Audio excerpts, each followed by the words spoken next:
Okay, so I mean, we were talking about your house and its costs compared to if you want similar regular houses, if I might put it that way. Sure. Well, clearly the laterite blocks are much cheaper than the cement-based blocks because we only use 10% of cement in this thing, and the laterite is very cheap, kind of thing. The timber wasn't necessarily cheaper, but it was cheaper because of the way you assemble a timber frame building. There's no cost of form work, which you would use in a concrete column, for example. So all in all, I kind of joke about this thing because my imported kitchen, which is all stainless steel, as you saw earlier, is more expensive than the entire house.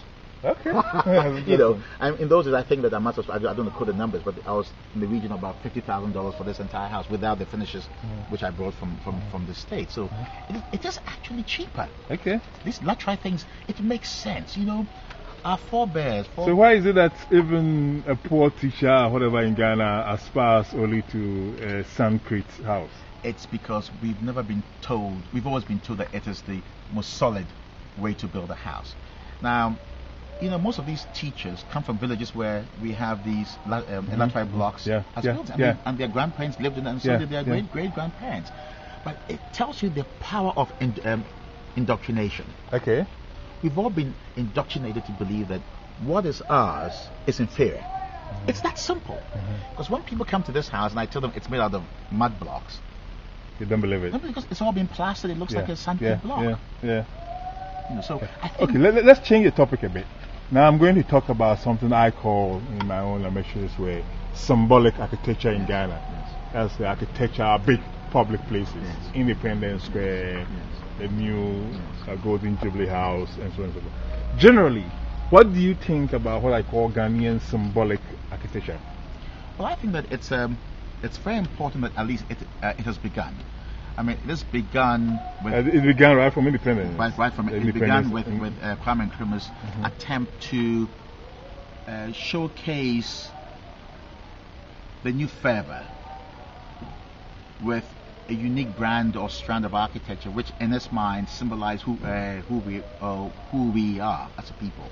Would you say it is unique? I would say Independence Square is any communist marching square. I think that we haven't succeeded in the sense that the ideas haven't evolved over time. They're still kind of stagnant. Even the latest versions of this, which is the Jubilee House and so forth, are all kind of caught between pastiche, and iconography. It's not evolved to a place where it is poetic and really talks about who we are. We see elements of a stool, but I think in architecture... Let's go back a bit. We'll come to talk a bit more about the golden stool. But, so the symbolic architecture, of course, has been with us over time. It has been. In your view, since independence, has it improved or has it deteriorated? No, I think that it stopped after Nkrumah left. So there hasn't been, and even the university... But we're still building, well, not so many, but we're still building important public places. I think University of Cape Coast? Yeah, but I think that... that's Nkrumah. That's Nkrumah. But I think most of the buildings, to me, again, when I see one of these newer buildings, that's called symbolic, 10-story high-rise, all these ministries in the ministries area, they don't speak about who I am as a Ghanaian. I don't see the National Theatre and think, oh, this represents Ghana, for example. I mean, it's... But still, so you are generally not satisfied with our symbolic architecture. But over time... But I must tell you this, though. Symbolic architecture worldwide can become a problem. Okay. Because in the 80s there was a strand of architecture called the postmodernist approach, and the postmodernists took elements of history and tried to apply them. It became an applique approach to a modern building. So you would have Doric columns in a tower block, which is going 20 stories tall and so forth. The danger with that is that you don't evolve an idea. It is a static idea. It's basically a cut and paste approach.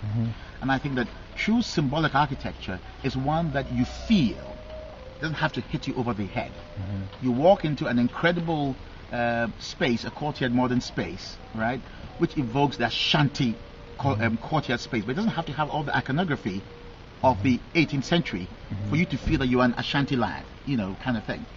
But this is where we need to work at. it requires a lot of soul searching, a lot of thinking and writing as intellectuals. Because the arts, going back to the original point. But that reminds me, you see, I mean, if I'm an ordinary, sufficiently attentive part of the public in Copenhagen or Berlin or whatever, I can easily get into the mind of people like you. It's quite difficult to do that in a country like Ghana. Well, I think that there are enough people who are searching. And programs like this, it's about connecting. There's a lot of writing and thoughts on this approach. You forget architecture. You think an ordinary reader in Ghana would have access to a lot of such discussion? Yeah, but I think that they may not be able to articulate it. I think a lot of people feel it. Because I get a lot of people who come, ordinary people, non-architects, who come to, come to my house and say, I would like to live in a house like this, but of course they've never been exposed to something like this. I'm not saying this is the panacea for way people to live. It's one approach. All I'm saying also is people are searching and yearning for something different.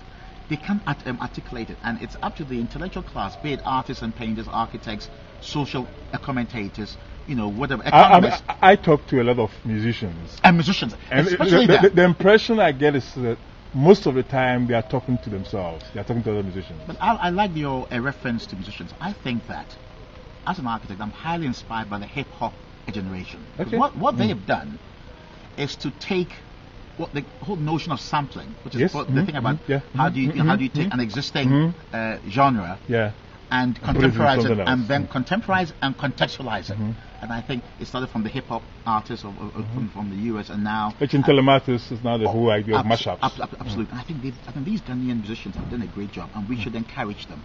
Architecture needs to actually learn from them. They still have a lot of work to do, but they have a lot of bad examples of the genre. But I think let me go back to some specifics. I think in the 1970s, perhaps in the late 70s, early 80s, the dominant force of what I call, I'm using these terms very loosely, public architecture will be SSNIT, the Social Security and National Insurance Trust. What do you think about the impact of SSNIT on architecture in Ghana? I must say that I really don't want to comment on specific buildings, but I think that if you ask the people at SSNIT, or the people who maintain those buildings, they know the problems that those buildings have posed and are posing still.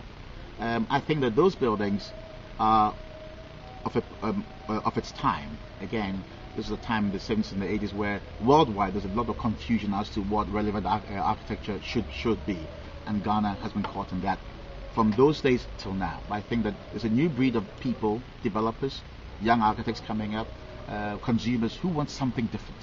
I think that, and that's the good news. I don't want to, focus on Let's talk a bit about the Accra Golden Stool House. What do you think about it, the Golden Jubilee House? Have you been in there? I haven't been in there. To be fair, I haven't been in there. I drive by it several times a week, and I am intrigued. I'm intrigued by it. Let's pause here.